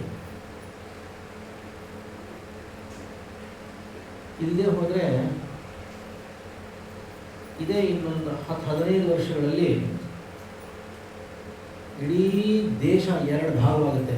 2 ಭಾಗ ಅಂದರೆ ದೇಶ ಭಾಗ ಆಗುತ್ತೆ ಅಲ್ಲ, ಜನರ ಮನಸ್ಸುಗಳಲ್ಲಿ 2 ಭಾಗ ಆಗುತ್ತೆ. ಏನು ಅಂದರೆ, ಯಾವುದಕ್ಕೂ ಕೆಲಸಕ್ಕೆ ಬಾರದೇ ಇರುವಂತಹವರು ಒಂದು ಗುಂಪು, ಹೇಗಾದರೂ ಮಾಡಿ ವೈದಿಕ ಧರ್ಮದಲ್ಲೇ ಇರಬೇಕು ಅನ್ನೋಂಥವ್ರದ್ದು ಒಂದು ಗುಂಪು ಇದಾಗುತ್ತೆ.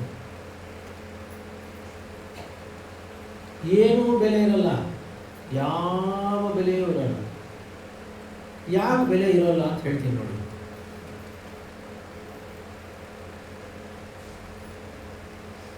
ನಾವು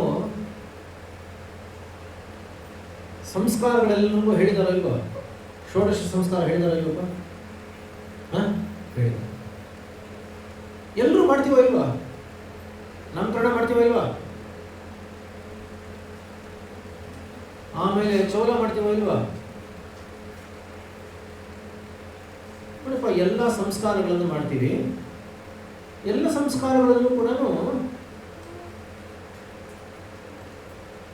ಪ್ರತ್ಯಕ್ಷವಾಗಿ ಪರಮಾತ್ಮನ ಸಾನ್ನಿಧ್ಯದಲ್ಲಿ ಮಾಡ್ತೀವಿ.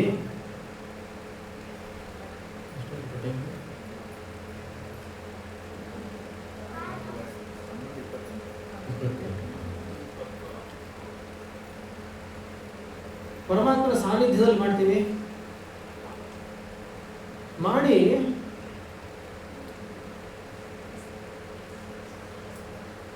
ಎಷ್ಟು ಶ್ರದ್ಧಾ ಭಕ್ತಿಯಿಂದ ಮಾಡ್ತೀವಿ ಅಲ್ವಪ್ಪ ಸಂಸ್ಕಾರ ಮಾಡಬೇಕಾದ್ರೆ. ಯಾಕೆಂದರೆ ಚೆನ್ನಾಗಿರಬೇಕು ಅಂತ ಸಂಸ್ಕಾರ, ನಮ್ಮ ಮಕ್ಕಳು ಚೆನ್ನಾಗಿರಬೇಕು ಅಂತ ಮಾಡ್ತೀವಿ. ಮಾಡಿದಾಗ ನಾಮಕರಣ ಮಾಡಿದಾಗ ಭಗವಂತನ ಹೆಸರು ಇಡ್ತೀವಿ, ಅವನನ್ನು ಆ ಹೆಸರಿಂದ ಕರೀತೀವಿ, ಮಾಡ್ತೀವಿ. ಆಮೇಲೆ ಗಂಡು ಮಕ್ಕಳಾದರೆ ಅವರು ಉಪನಯನ ಮಾಡ್ತೀವಿ. ನನಗೆ ನಿಜವಾಗ್ಲೂ ಒಂತಹ ಗಾಬರಿ ಆಗುತ್ತೆ, ನಿಜವಾಗ್ಲೂ ಗಾಬರಿ ಆಗುತ್ತೆ. ಇವಾಗ ಬಂದಿರೋದು ಒಂಥರ ಹುಚ್ಚು. ಏನು ಹೆಸರಿಡಬೇಕು ಅಂದರೆ ಅಪ್ಪ ಅಮ್ಮನ ಹೆಸರಲ್ಲಿ ಆ ಅಪ್ಪನ ಅರ್ಧ ಹೆಸರು ಅಮ್ಮನ ಅರ್ಧ ಹೆಸರು ಇನ್ನೇನೋ ಹೇಳ್ತಾರೆ. ಏನು ಅದೇನು ಒಂದು ಸ್ವಲ್ಪ ಕೂಡ ಒಂದು ವಸ್ತುವಿಗೆ ಒಂದು ಅರ್ಥ ಇದೆ ಅನ್ನೋದು ಕೂಡ ಅರ್ಥ ಇಲ್ಲ ತಲೆಯಲ್ಲಿ. ಏನೋ ಮಾಡೋದು ಈಗ ಬಿಡಿ, ಇದನ್ನೇ ಹೇಳಿದ್ದು ಎಲ್ಲ ಸ್ವಲ್ಪ ಒಂಥರ ಭ್ರಮೆ ಬುದ್ಧಿಮಾಂದ್ಯ ಬಂದುಬಿಟ್ರೆ ಅದೊಂಥರ ಉನ್ಮತ್ತತೆ ಬಂದುಬಿಡುತ್ತೆ, ಎಲ್ಲೆಲ್ಲಿಗೋ ಹೋಗುತ್ತೆ, ಏನು ಬೇಕಾದ್ರೂ ಮಾಡುತ್ತೆ.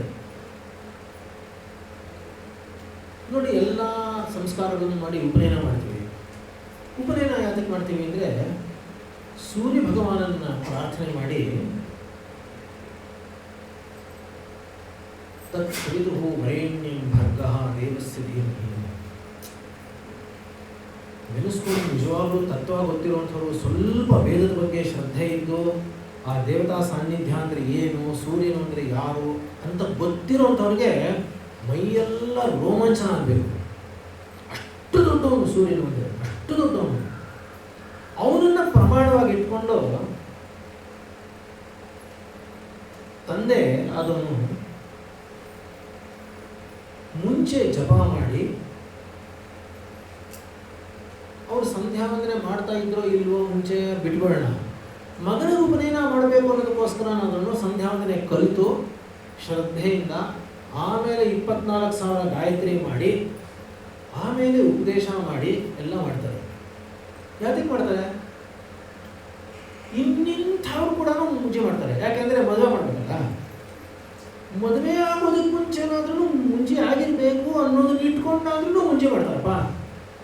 ಇವಾಗ ನಂಬಿಕೆನೇ ಇಲ್ಲದೆ ಹೋಗ್ಬಿಟ್ರೆ ಮಾಡ್ತಾರ? ಮಾಡೋಲ್ಲ. ಅಷ್ಟರವರೆಗೂ ನಂಬಿಕೆ ಇದೆ ಅಲ್ವಾ, ಭಯ ಇದೆಯೋ ಇಲ್ವೋ ಅಂದರೆ ಅಷ್ಟಿದ್ರೆ ಮುಂಚೆನೇ ಬೇಡ, ಹಾಗೆ ಮದುವೆ ಮಾಡ್ಕೊಳ್ಳಿ ನೋಡೋಣ. ಮಾಡಲ್ಲ. ಏನು ಸುಮ್ಮನೆ ಜೊತೆ ಇದ್ರೆ ಆಯಿತು, ಇದ್ಬಿಡ್ತಾರೆ, ಮಾಡ್ತಾರ? ಇಲ್ಲ. ಯಾಕೆ? ಮದುವೆ ಅಂತ ಮಾಡಿ ಮಾಂಗಲ್ಯ ಅಂತ ಕಟ್ಟಿ ಪಾಣಿಗ್ರಹಣ ಮಾಡಿಸಿ ಎಲ್ಲ ಮಾಡ್ತಾರೆ.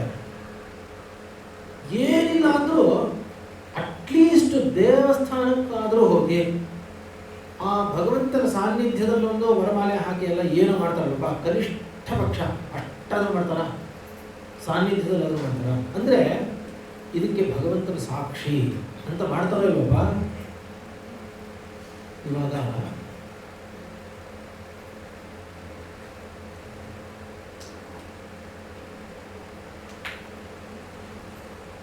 ಯಾದಕ್ಕೋಸ್ಕರ ಧರ್ಮ ಕ್ಷೀಣಿಸುತ್ತೆ, ಯಾದಕ್ಕೋಸ್ಕರ ನಾವು ದುಃಖ ಜಾಸ್ತಿ ಹೆಚ್ಚೆಚ್ಚು ಅನುಭವಿಸ್ತೀವಿ ಎಚ್ಚೆತ್ಕೊಳ್ಳದೆ ಹೋದರೆ ಅನ್ನೋದಕ್ಕೆ ಹೇಳ್ತಾರೆ. ನಾವಲ್ಲಿ ಹೋಗಿ ಯಜ್ಞೇಶ್ವರನ ಮುಂದೆ ಕೂತ್ಕೊಂಡು ಯಜ್ಞೇಶ್ವರನನ್ನು ಪ್ರಾರ್ಥನೆ ಮಾಡಿ ಪ್ರತ್ಯಕ್ಷವಾಗಿರುವಂತಹ ಪರಮಾತ್ಮನ ನಾನಲ್ಲಿ ಹೋಗ್ಬಿಟ್ಟು ಅವನು ಕೇಳ್ತಾನೆ, ನನಗೆ ಸಾವಿತ್ರಿ ಉಪದೇಶವನ್ನು ಮಾಡು ಅಂತ ಅವನು ಪ್ರಾರ್ಥನೆ ಮಾಡ್ತಾನೆ. ತಂದೆ ಹೇಳ್ತಾನೆ, ನೋಡು ಏನೇನು ಮಾಡಬೇಕು ಅಂತ ನಾನು ಹೇಳ್ತೀನಿ ಅಂತ ಎಲ್ಲ ಹೇಳ್ತಾನೆ. ಅವನು ಎಲ್ಲದಕ್ಕೂ ಒಪ್ಕೋತಾನೆ. ಬಾಢಂ ಹೇಳ್ತಾನೆ, ಆಯಿತು ನೀ ಹೇಳ್ದಂಗೆ ನಾನು ಮಾಡ್ತೀನಿ ಎಲ್ಲ ಹೇಳಿ ಇದನ್ನು ನಾನು ನಮ್ಮನ್ನೆಲ್ಲರೂ ಸೇರಿಸ್ಕೊಂಡು ಹೇಳ್ತಾ ಇದ್ದೀನಿ.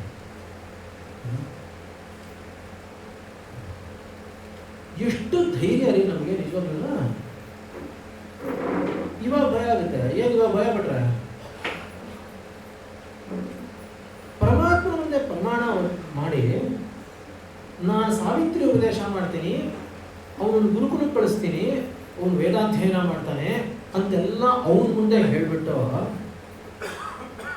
ಮೆಲ್ಲಿಗೆ ಮುಗಿದ ತಕ್ಷಣ ಮಾರನೇ ದಿವಸ ಚಡ್ಡಿ ಶರ್ಟು ಟೈ ಶೂಸು ಹಾಕ್ಬಿಟ್ಟು ಪಾಲಿಶ್ ಮಾಡಿ ಸ್ಕೂಲಿಗೆ ಕಳಿಸ್ತೀನಲ್ಲ,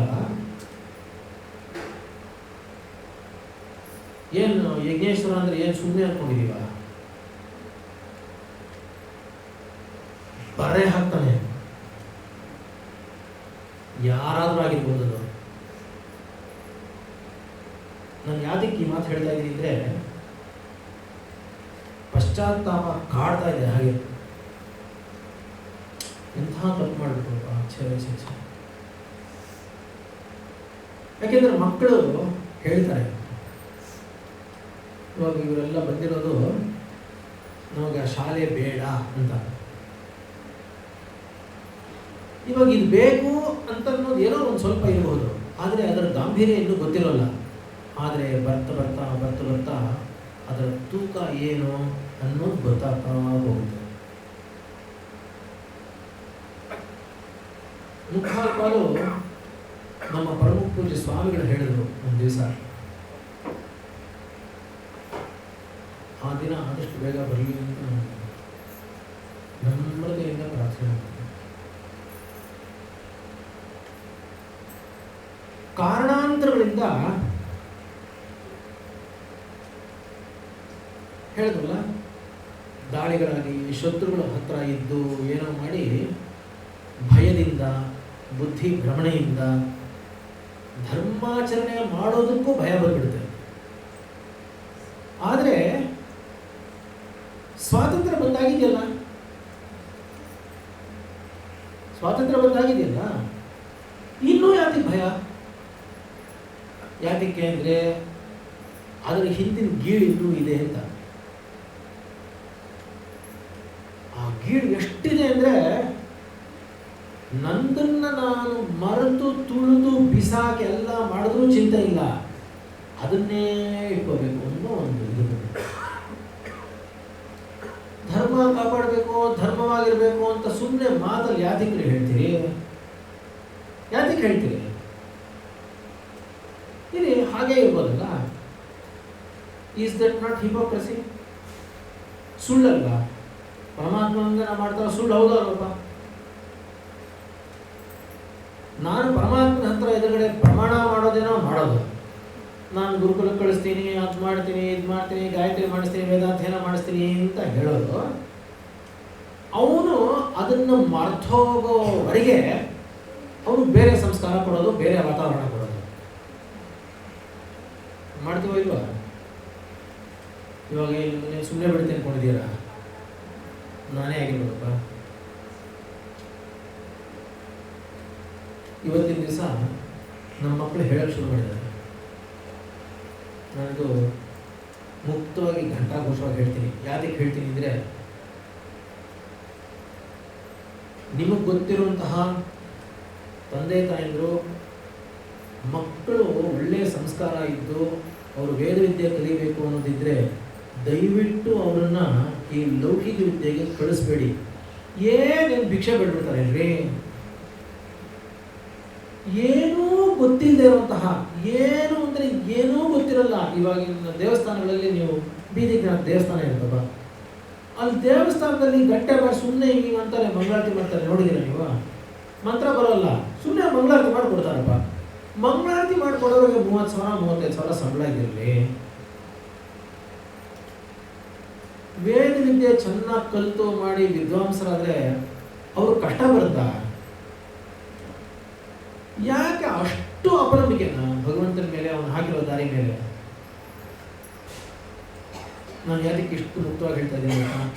ನಮ್ಮ ಮಕ್ಕಳು ಇವತ್ತು ನಮಗೆ ಹೇಳ್ತಾ ಇದ್ದಾರೆ. ಏನು ಹೇಳಿದ್ರು ಗೊತ್ತಾ? ನೀವು ತಪ್ಪು ಮಾಡಿದ್ರಿ, ನಮಗೆಲ್ಲ ಇದ್ದಂತಹ ಸಂಸ್ಕಾರನ ನೀವು ಹಾಳು ಮಾಡಿದ್ರಿ, ಈ ಲೌಕಿಕ ವಿದ್ಯೆ ಕಲಿಸಿ ಹಾಳು ಮಾಡಿದ್ರಿ. ಇದೇ ಗಣ ನಾವು ವೇದ ವಿದ್ಯೆಯಲ್ಲಿ ಮುಂದುವರೆದಿದ್ರೆ ನಾವು ಆನಂದವಾಗಿರ್ತಾ ಇದ್ವಿ, 4 ಜನಕ್ಕೆ ಉಪಯೋಗ ಆಗೋ ತರಹ ನಾವು ಜೀವನ ನಡೆಸ್ತಾ ಇದ್ವಿ. 12 ವರ್ಷ ಓದಿದ್ವಿ, ಏನು ಕಳೆದು ಗುಡ್ಡೆ ಹಾಕಿದ್ವಿ ಅಂತ ಕೇಳಿ. PUC ವರೆಗೂ ಓದಿದ್ವಿ, ಜೀವನೋಪಾಯಕ್ಕಾಗಲಿ ಜೀವನಕ್ಕಾಗಲಿ ಏನು ಪಾಠ ಕಲ್ತ್ವಿ? 12 ವರ್ಷ ಏನು ಕಲಿದ್ವಿ? ಏನೂ ಕಲೀಲಿಲ್ವಲ್ಲ, ಸುಮ್ಮನೆ ವ್ಯರ್ಥ ಮಾಡಿದ್ರಲ್ಲ ಅಂತ.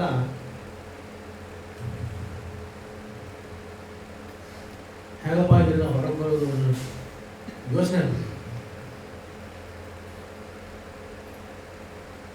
ಅದಕ್ಕೋಸ್ಕರ ಪ್ರಾಯಶ್ಚಿತ್ತ ರೂಪವಾಗಾದರೂ ಕೂಡ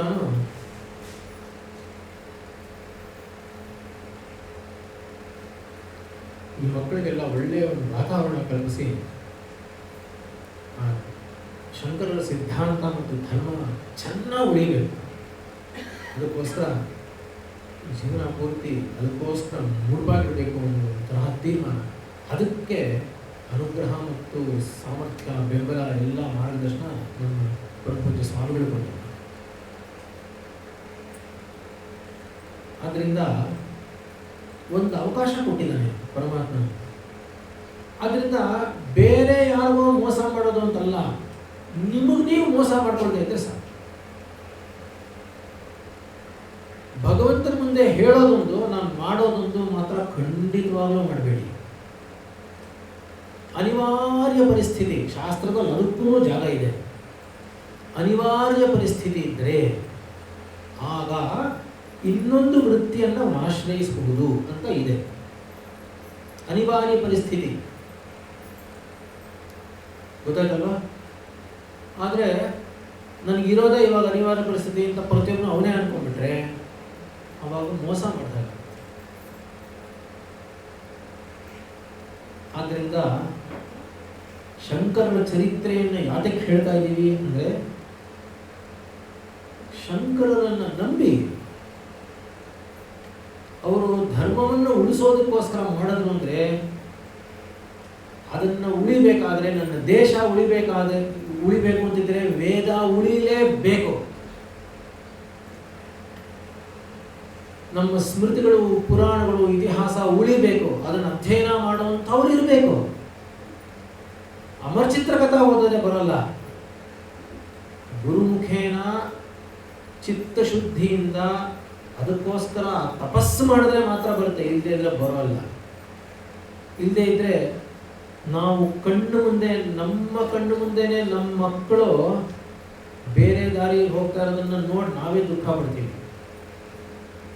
ಯಾಕೆಂದ್ರೆ ಭಗವಂತನ ಹಾಕೊಟ್ಟಿರೋ ದಾರಿಯನ್ನು ಬಿಟ್ಟು ಹೋಗ್ತೀನಿ ಅಂತ ಅವನ ಮೇಲೆ ಎದುರುಗಡೆನೆ ಹೇಳಿ ಸುಳ್ಳೇಳಿ ಹೋಗ್ತೀವಲ್ಲ, ಇನ್ನೆಷ್ಟು ಧೈರ್ಯ ಇರ್ಬೋದು ನಮಗೆ. ಈಗಲೂ ಅಷ್ಟೇ, ಮಕ್ಕಳು ಏನು ಪೂರ್ತಿ ಹೀಗಿದ್ದಾರೆ ಅಂತ ಏನಿಲ್ವಲ್ಲ, ಗೊತ್ತಲ್ವ ನಮಗೆ. ದುಃಖ ಪಡ್ತೀವಲ್ವ, ಬೇಜಾರು ಮಾಡ್ಕೋತೀವಲ್ವ, ಆದರೆ ಸರಿಸ್ಕೊಂಡ್ಬಿಡ್ತೀವಿ. ಯಾಕೆ? ನಮ್ಮ ಮಕ್ಕಳಲ್ವ. ಹೆತ್ತವ್ರಿಗೆ ಹೆಗ್ಣ ಮತ್ತು ಹೇಗೋ ಸುಮ್ಮನೆ ಅದನ್ನೇನೋ ನುಡುಕು ಮಾಡಿ ಅದಕ್ಕೇನೋ ಬೆಣ್ಣೆ ಹಚ್ಚೆಲ್ಲ ಮಾಡಿ, ಏನೋ ಸಂದರ್ಭ ಇವಾಗೆಲ್ಲ ಕಾಲ ಅಂತ ಮೆಲ್ಲಿಗೆ ಕಾಲದ ಮೇಲೆ ಹಾಕಿ ಮಾಡಿ, ಅಂತೂ ಏನೋ ಮಾಡಿ ನಾವು ಹಾಗೇ ಜೀವನ ನಡೆಸ್ಕೊಂಡು ಹೊರಟೋಗ್ತೀವಿ ಒಂದು ದಿವಸ. ಆದ್ದರಿಂದ ಶಂಕರರ ಚರಿತ್ರೆ ಹೇಳ್ತಾ ಇರೋದು, ಹೇಳಕ್ಕೆ ಹೊರಟಿರೋದು, ಕ್ಷಣ ಕ್ಷಣ ಅದನ್ನು ನೆನಪು ಮಾಡಿಕೊಳ್ತಾ. ಯಾಕೆಂದರೆ ಏಕಾಏಕಿ ಅದರಲ್ಲಿ ಇರೋಕ್ಕಾಗೋಲ್ಲ. ಯಾಕೆಂದರೆ ನಮ್ಮಲ್ಲೇನು ಅಷ್ಟು ತಪಸ್ಸು ಇಲ್ಲ ಏನೂ ಇಲ್ಲ. ನೆನಪು ಮಾಡ್ಕೋತಾ ದಾರಿಯಲ್ಲಿ ಆದಷ್ಟು ಹೋಗೋದಕ್ಕೆ ಪ್ರಯತ್ನ ಹಾಕಿ, ಧೈರ್ಯವಾಗಿರಿ. ಅವನು ಕಾಪಾಡ್ತಾನೆ. ಅವನೇ ಹೇಳಿದನಲ್ಲ, ಇನ್ನೇನು ಅದಕ್ಕಿಂತ ಏನು ಗೊತ್ತಲ್ಲ. ಆದ್ದರಿಂದ ಸಂಜೆಯಿಂದ ಶಂಕರರ ಜೀವನ ಚರಿತ್ರೆಯನ್ನು ಪ್ರಾರಂಭ ಮಾಡ್ತೀನಿ. ಹರ ನಮಃ ಪಾರ್ವತೀ ಪತಯೇ ಹರ ಹರ ಮಹಾದೇವ. ಬೋಲೋ ಸದ್ಗುರು ಶಂಕರ ಭಗವಾನ್ ಕಿ ಜೈ.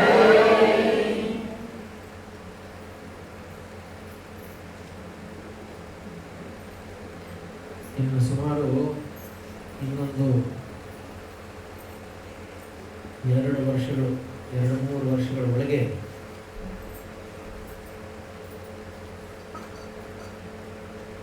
ಏನು ಶತಮಾನೋತ್ಸವ ಆಗುತ್ತೆ,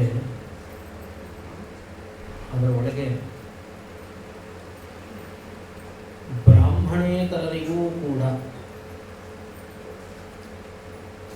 ಕೇವಲ ಬ್ರಾಹ್ಮಣರಿಗೆ ಮಾತ್ರವಲ್ಲದೆ ಬ್ರಾಹ್ಮಣೇತರರಿಗೂ ಕೂಡ ಅವರೇನು ಅಧ್ಯಯನ ಮಾಡೋದಕ್ಕೆ ಶಾಸ್ತ್ರ ವಿಧಿಸಿದೆಯೋ ಅದೆಲ್ಲವನ್ನೂ ಕೂಡ ಗುರುಕುಲದಲ್ಲೇ ಅಧ್ಯಾಪನ ಮಾಡೋದು ಅನ್ನೋದು ಒಂದು ಸಂಕಲ್ಪ ಇದೆ. ಅದಕ್ಕೆಲ್ಲ ಕಾರ್ಯಕರ್ತರು ನನ್ನ ಚಿಂತನೆ ಮುಂದುವರಿಸಿ ಅದರ ಕಡೆ ಘನವಾಗಿರುವಂತಹ ಚರ್ಚೆಗಳನ್ನೆಲ್ಲ ಮಾಡ್ತಾ ಇದ್ದಾರೆ. ಸುಮಾರು ಶತಮಾನೋತ್ಸವಕ್ಕೆ ಹೇಗಿರಬೇಕು ಅಂದರೆ ವಿದುರನಂತೆ ಇರಬೇಕು. ವಿದುರ ಬ್ರಾಹ್ಮಣ ಅಲ್ಲ, ಗೊತ್ತಲ್ವ ನಿಮಗೆಲ್ಲರಿಗೂ.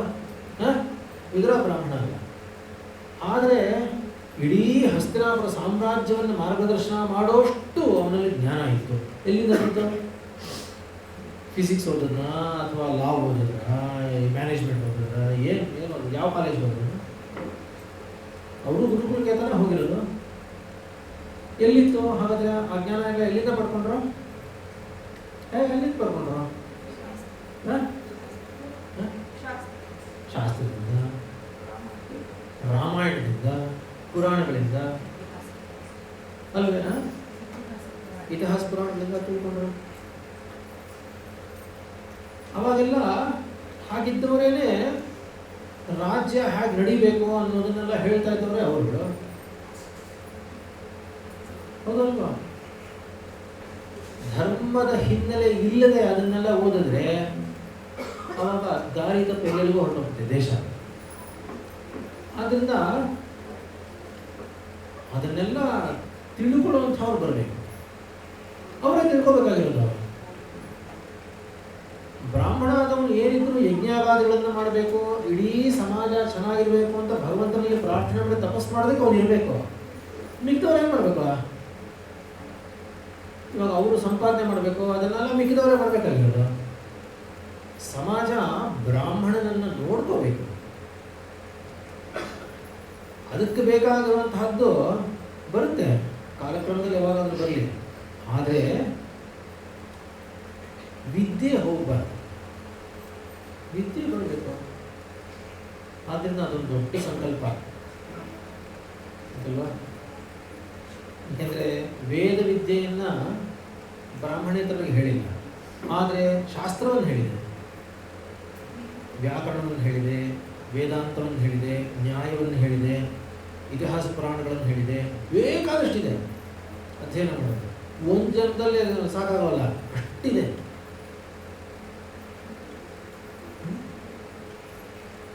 ಅದರಿಂದ ಇವಾಗಿಂದ ಎಲ್ಲ ಸ್ವಲ್ಪ